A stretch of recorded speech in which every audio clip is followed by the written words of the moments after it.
Your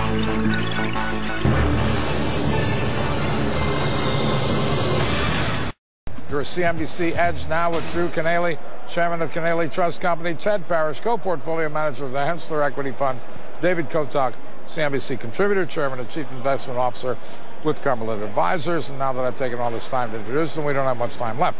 Ted, I'll start with you. How are you doing, Mark? Do you trust this rally? Well, I trust it in as much as, you know, it's a positive because we see a concerted effort to actually solve the liquidity and credit crisis that we've been through.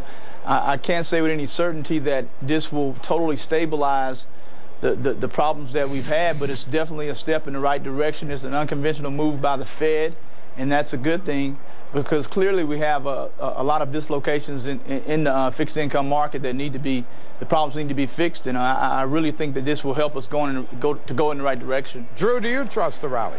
Oh, it's looking like a lot of short covering going on right now. Mark, what we're looking at is sort of two men say they're Jesus. The commodities say that the economy's doing fine, and the stock market says the commodity's really weak. And at some point, one of the two has to shake out.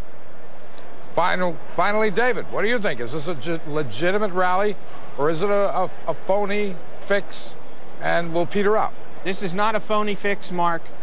We saw the first extraordinary Fed action on the 22nd of January, followed up a week later, followed up again today. The Fed has a lot of tools. Those tools are going to liquefy market, narrow credit spreads, ease. I will point out to you, David, that since January 22nd, we're lower, despite all of that Fed action. I don't agree, Mark. If you looked at the futures market before the Fed announcement, on the 22nd, the Dow was about 11,400 at the low before the announcement, and that bottom so far has held.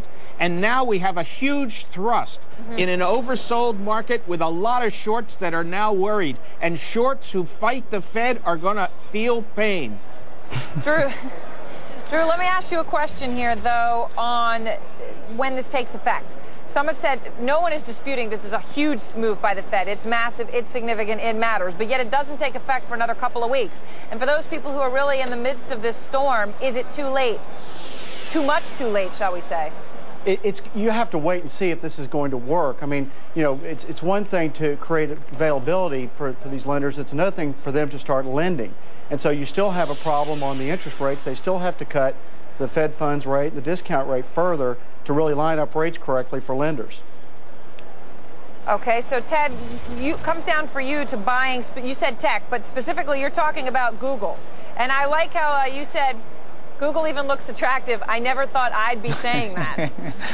Well, I mean, Google's definitely a company in technology that's here for, it's going to be around for a long time. The company's making extreme strides in becoming the best of both worlds in terms of growth domestically and internationally. I think that the double-click deal, that being approved by the EU, is a big step for the company. It's a company that I recently added to. I added a 1% position in our portfolio. I think you can't deny that Google is a dominant force.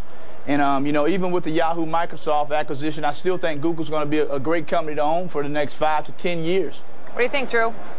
Oh, we don't follow Google. Wait, what did you say? We don't follow Google. Oh, you don't follow Google. All right. Well, Mark refuses to say its name. It's a stock which shall not be named. The stock which must not be named. All right, sounds like David gets the last word here because we've only got 15 seconds left. David, your advice to the typical investor? The Fed is going to make the slowdown recession shallower and shorter. The recovery then can be robust and the credit market dysfunction fixed. You want to begin to focus on the future and the recovery. One of the overweights in our portfolios are the transports. All right. Thanks, Drew. Thanks, Ted. Thanks, David. Thank you, Drew Kanaly, Ted Parrish, David Kotok. And Mark.